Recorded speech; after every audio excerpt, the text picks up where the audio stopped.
Welcome back to another week of Operation Evil. This is episode 43. It is titled Mia Zapata. I'm your host, Nyoka. I'm Rachel. As always, thank you for tuning in and giving us a listen. Any new people, we hope you like this episode and definitely check out some of our other ones too. We are building our little true crime community and we want you part of it. Also, if you don't mind rating and sharing our podcast, we would very much appreciate it. But other than that, we don't have any other business to talk about. We will still keep the book contest at the beginning of next month.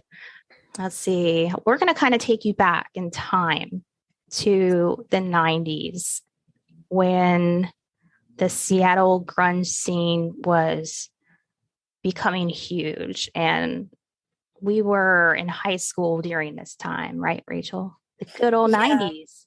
Mm-hmm. And the other day on Facebook, I saw this post. It said someone made a comment about like 92 or 93 or something was like 30 years ago. And the person was like, oh yeah, the 70s. And it hit me too. Like, yes. Oh my God. Yeah. When you think of 30 years ago, I think of the 70s. Yes. Absolutely. It is weird getting older. The 90s were a good time. Well, and then to think of all like the 90s, like, you know, the different fashions, like the flannels, the wearing leggings under shorts and things like that. Yeah, I was wearing flannels.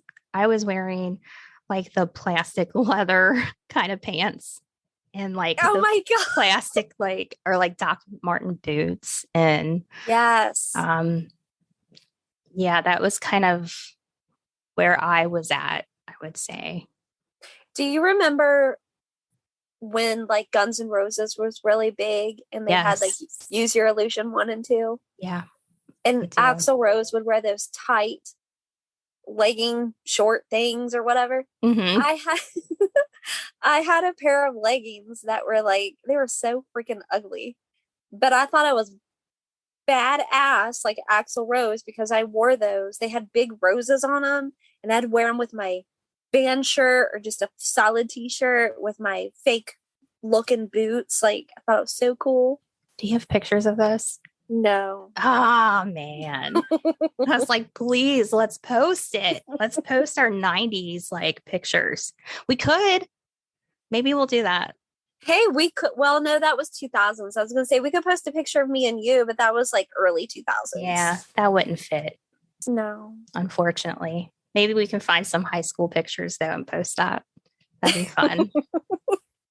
Anyways, enough jabbering, right? Yeah. So this kind of leads into Mia Zapata. Yeah. Who is Mia Zapata? I honestly did you ever hear of her? No. During this time? I have not. No. Mm-mm. This was new to me too. So, there's a YouTuber named Lazy Masquerade, and he has these amazing stories. He's kind of like Mr. Ballin in a way. So this is how I learned about Mia Zapata was from him. And I'm like, what? Never heard of her band. And she was kind of like I don't want to say she was a trendsetter, but if you look back on like the fashion and stuff, she was definitely like an influence for that. Okay. She was a really cool chick. She had dreads. They said that, like, which I'll kind of mention later, that her hair would be different styles and different colors. But I think when she passed, her hair was like a bleach blonde. So anyways, in the 90s, bands like Alice in Chains, Nirvana, Soundgarden, and Pearl Jam were thriving all over MTV and known for the Seattle grunge scene. That's when MTV used to play music. Do you remember that day? Those days? I do remember. It was like they played good music and then they overplayed good music and then they didn't play music. Maybe right here I'll insert a clip of this band. What's her band's name? They are called the Gits. Okay, so I'll insert a little sample clip enough to where maybe like 15 seconds or something. Yeah. Clip right here.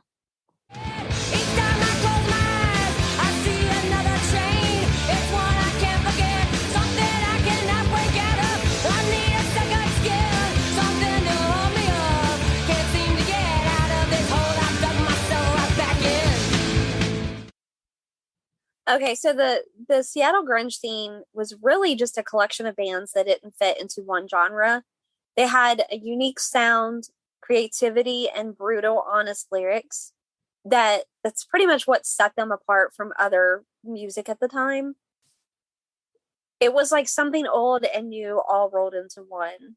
Mia, so like we said, she was the lead singer of the band called the Gits. Now her voice was, if I had to describe it, just like if no one's ever heard her voice and they're like, what does she sound like? I would say that, do you remember the band Four Non Blondes? That song What's Up? I might know the song if I heard it, but I don't know offhand. Like I wake in the morning and I step outside and I take a deep breath and I get real high. Yes. That chick, her name is Linda Perry. Okay. Her, a mixture between Joan Jett and the Go-Go's in their punk days, like Belinda Carlisle, the lead singer. Okay. To me, it's like a mixture of all those, like into comparison. But her voice was like really bluesy, kind of. I mean, she was just different. She was very unique at that time. Mm-hmm. She stood apart. But her music career was cut way too short. She was only 27. And, I don't know if you've ever heard of the 27 Club. Yeah. You like Jimi Hendrix and Janis Joplin. Like, yep. She should be right there with them people. Like, she should be legendary, right? Yep. So when she died, the Gits were actually in the middle of recording their second album. Mia grew up in Louisville, Kentucky, with her older sister, older brother, and parents. Oh, I didn't know she was a Kentucky girl. I didn't. I was so excited. That is cool. So at some point, her parents, they divorced. And I'm not sure if like the whole family moved or if it was just like part of the family, but they moved to Yellow Springs, Ohio. The family, they remained close and they were very supportive to her. Her dad, Richard, remarried. He said that his daughter taught him many things. He said, quote, he was talking about like peers, like her peers. Their road is not easy. Society in general is quick to judge young people on appearance first and quality of character second. Mia was different. She never judged anybody. It was said, and like I mentioned earlier, that her hairstyles, like she would always change them, that, it would be surprising. So she would come home and she'd always have a different color or a different cut. They would never know what was going to be next with her. Her sister, Kristen, relayed a story about how she was her maid of honor in her wedding. She said that Mia had dreads and like she went to the hairdresser and the hairdresser is like, her hair is resting. And she's like, it's okay. So Mia pinned like as many flowers as she could in her hair. And she like had this really nice dress, like a typical maid of honor dress. Mm-hmm. And, that just didn't coincide with how she dressed every day. Like I said, the cutoff shorts with like the leggings underneath and just a t-shirt. And to Kristen's surprise, Mia took that dress home with her. Kristen was like, I thought she would just hang the dress up in the closet and, that would be the end of it. But no, she watched Mia roll it up and stick it in her bag to take home with her. Nice. Yeah. Mia also kept the flowers from the wedding. And later on, like Mia had the flowers evidently like hanging up on a wall in her apartment or house. And a friend that Mia was living with, she took the flowers and gave them to her sister after she died. I thought that was really sweet. Yeah, it is. Kristen said that Mia was unexpectedly sentimental. And she also shared memories of singing air guitars, using flashlights for strobe lights with Mia and their brother Eric. I thought that was really cute too. Like, it is really cute. Yeah, even at a young age, like she loved to sing. She just always loved music. It's like that saying, don't judge a book by its cover. Exactly. And what's interesting too is that they said that like she grew up like well off, like I guess kind of wealthy. So she was on both sides of the road. Like most people, if they saw her, they would probably think like, oh my God, she's homeless, not knowing that she came from like a sophisticated family. Right. She knew both sides of it, and that was okay. When so after like Mia moved to Yellow Springs, Ohio, she started going to a school there that was like a it's called like Anatoke College. It was like an art school, and it was like its idea was to teach like individualism, like you learn at your own creativity, like you work at your own pace or whatever, like you create your own experience. Wow. So yeah, so at this college is where she met her bandmates. Their names are Joe Spleen, Matt Fred Dressler, and Steve. I'm probably going to butcher this name, but it's Moriarty. And before I forget this, so evidently Steve was, he could speak Spanish, and this is kind of jumping a bit, but at the trial, evidently he was like saying things to the murderer of Mia, like at the trial, like in Spanish, like trying to taunt him. And I couldn't find anything else about that, but I just thought it was kind of, that's good. Yeah. I just thought it was kind of cool. That's really good. Yeah. So in 1989, after, they had formed the Gits and they all were friends and everything, they decided to, which I think they formed the band I think they met in 83, and I think they formed the band in 86. And then in 89, they moved to Seattle all together. And Mia got a job as a dishwasher at a bar called Deluxe Bar. And that allowed her the freedom to come and go. Like she could work, but then she could also go and tour when she needed to. She could go record and play local shows when she needed to. So, like I mentioned before, she was in the middle of, or the band was in the middle of recording their second album when she was murdered.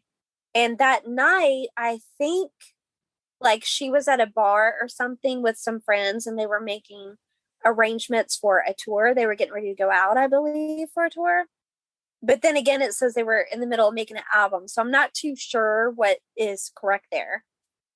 But on the night of July 7th, 1993, Mia had left a friend's apartment in Seattle's Capitol Hill neighborhood.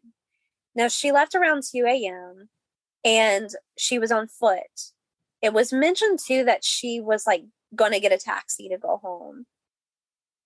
And they also believe that she had headphones on. And now back in this time, it was actual like headphones, not like earbuds. It was headphones. Yeah. And so someone approached her, and they're pretty sure that she was unaware, that she didn't hear the person.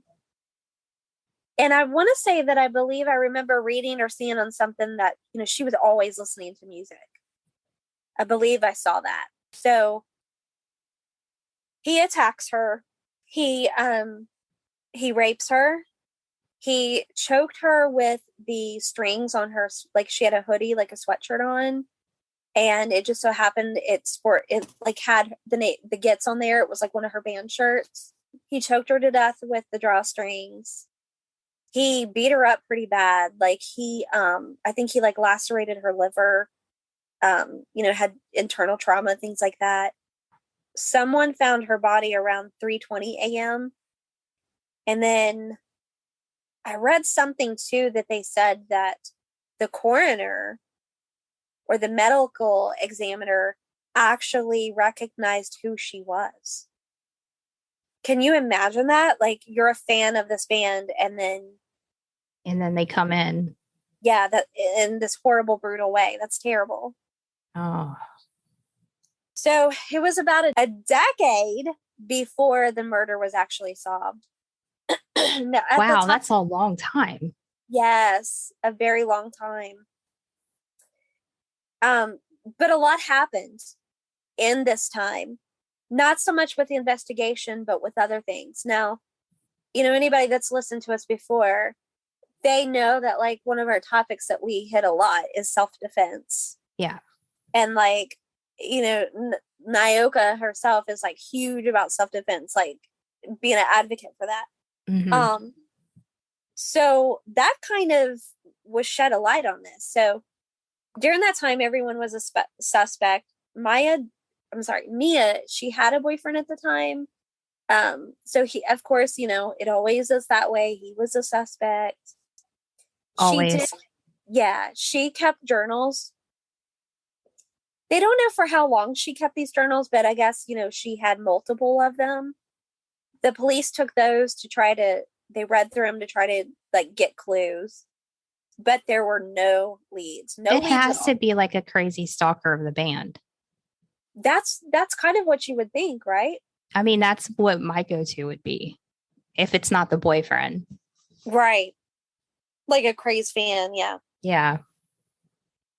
There was so much urgency to find this person. It caused a lot of fear in the little community.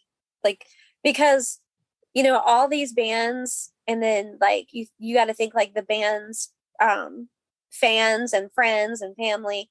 And most of these people are in their 20s. Yeah. You're supposed to just have a good time and be carefree in your 20s, right?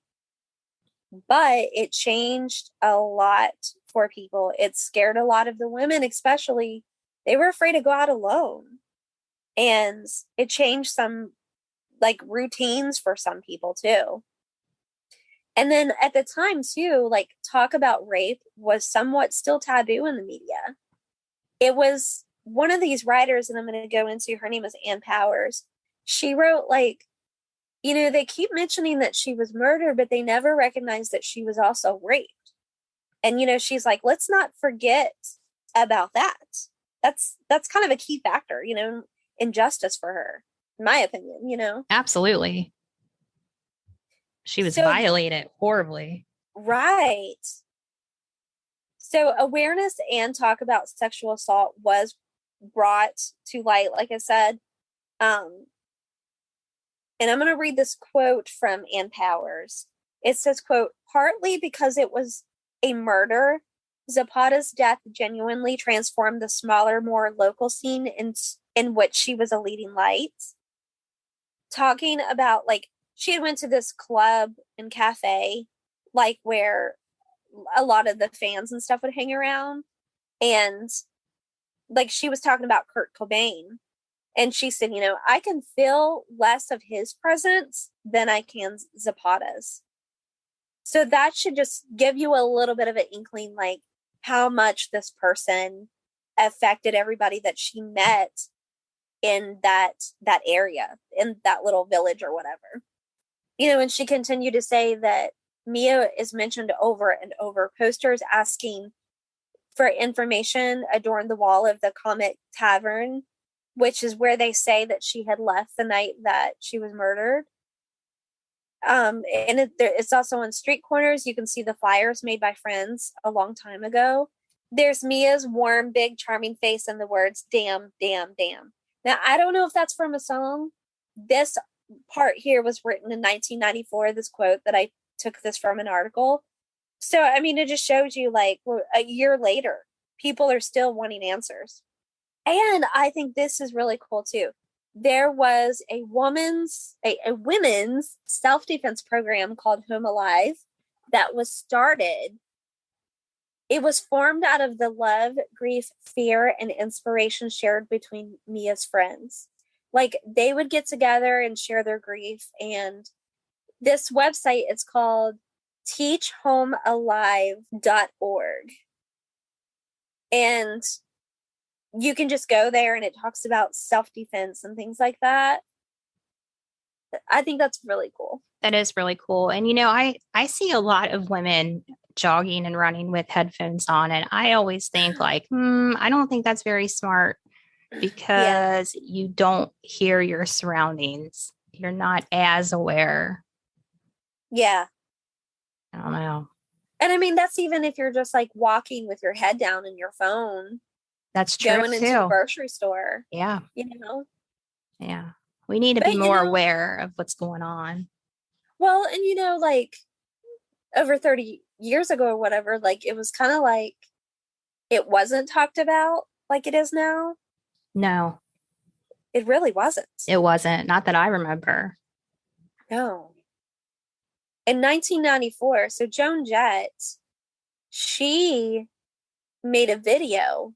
She wrote this song and made a video. It was called Go Home. And it was like to raise awareness about what had happened to Mia. But MTV wouldn't play the video. They said, like, due to the concept, like it was too violent or whatever. Because the video was kind of, it wasn't like a recreation of her murder, but it was kind of like based off of kind of what happened to her. Like there was a stalker that was following this girl on a subway. So I guess MTV didn't want to have anything to do with that. And then Joan Jett, I'm going to read a quote that what she said about the Gits. She said, "I think the Gits in general were on the trajectory to becoming a well-known famous band because they had a fan base and great audience in the Northwest. They had great songs and Mia had great stage presence. I'm sure they would have been whatever they wanted to be."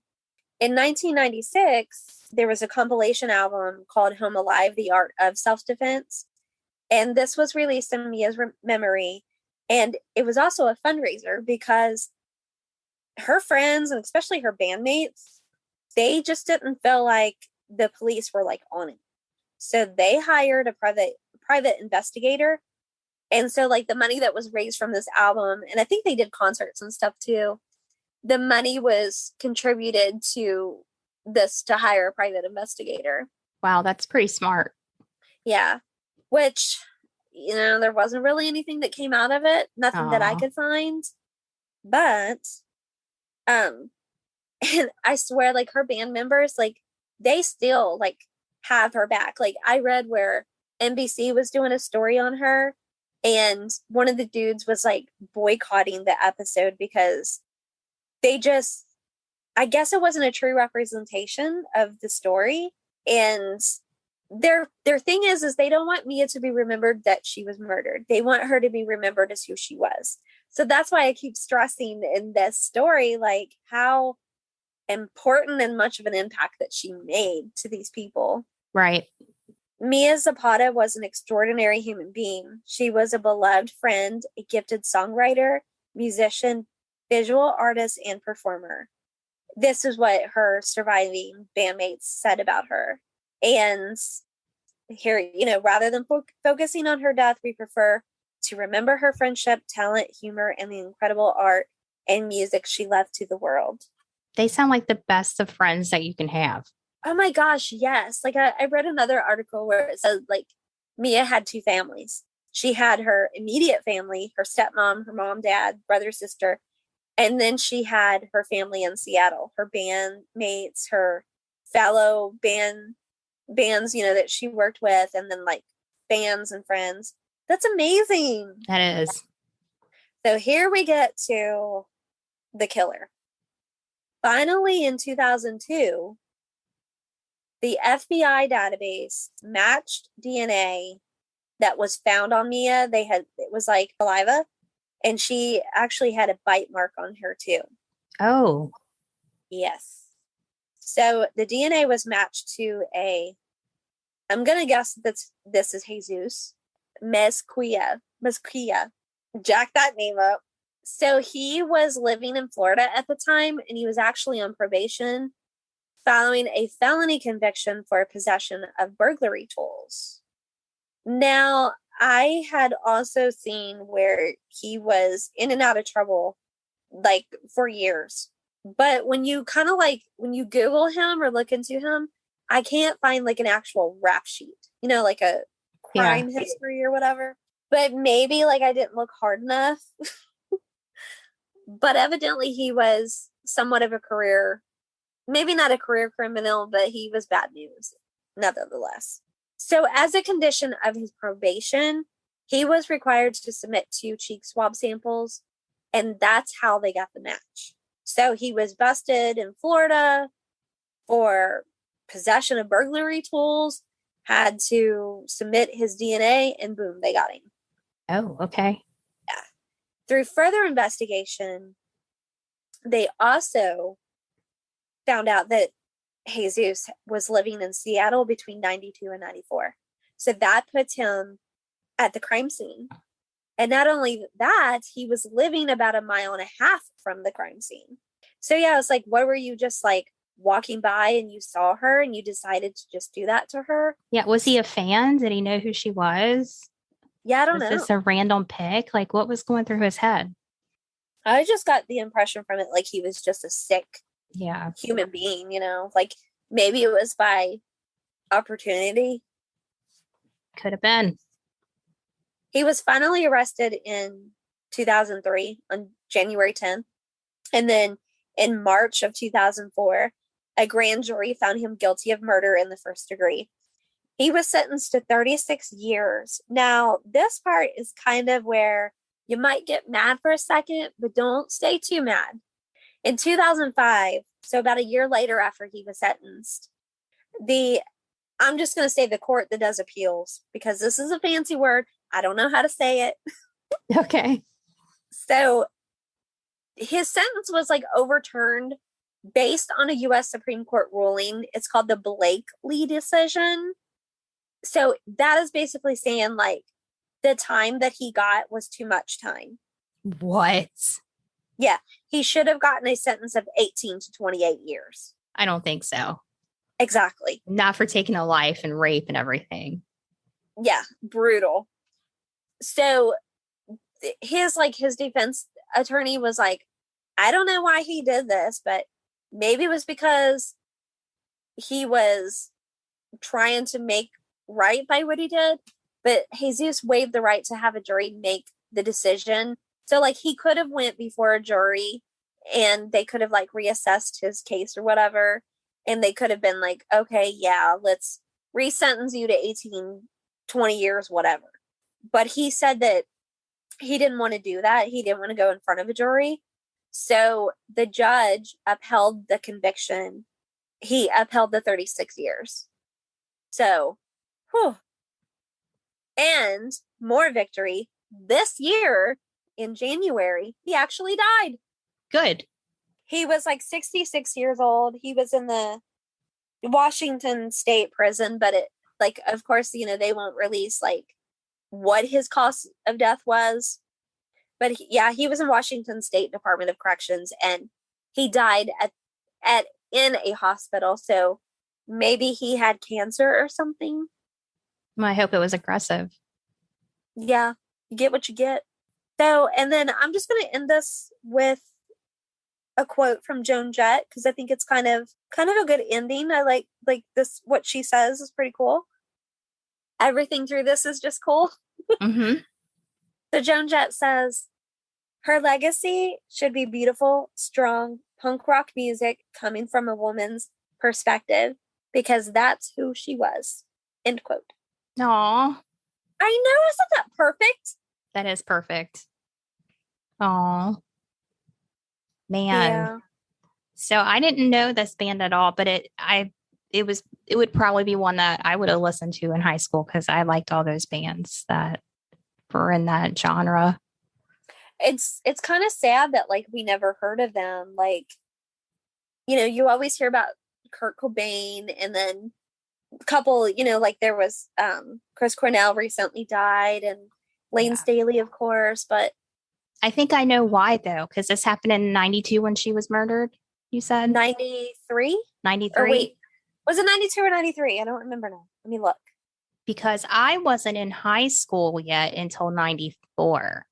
So it was 93. 93. Okay. Yeah. So I wasn't in high school until 94, when I was probably around the time that I started getting into that kind of stuff. So.